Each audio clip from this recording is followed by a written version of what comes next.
రవి గారు ఇది ఇది ఓకేనమ్మా, ఇది ఓకే, చూసుకో ఒకసారి, ఇది ఇలా కూడా చూడొచ్చా, ఇది ఇలా కూడా చెప్పచ్చా అంటే దాంట్లో ఏదో ఉన్నట్టు.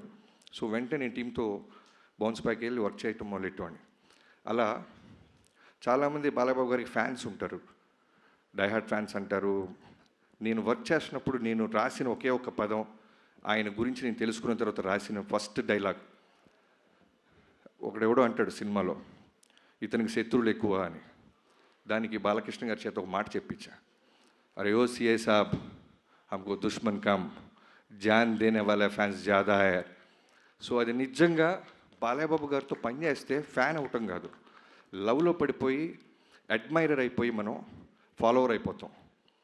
అంటే ఒక సినిమా రన్నింగ్లో ఉన్నప్పుడు నాకు ఏ రోజు కూడా మళ్ళీ ఈ హీరోతో ఇమీడియట్గా చేయాలి, మళ్ళీ కథ రెడీ చేయాలని ఏ రోజు అనిపించలే. ఫస్ట్ టైం నా కెరీర్లో మళ్ళీ బాలకృష్ణ గారితో మళ్ళీ దీనికంటే బెస్ట్ కథ చేయాలని ఆలోచనలు మొదలైనవి. అలాంటి బాలయ్య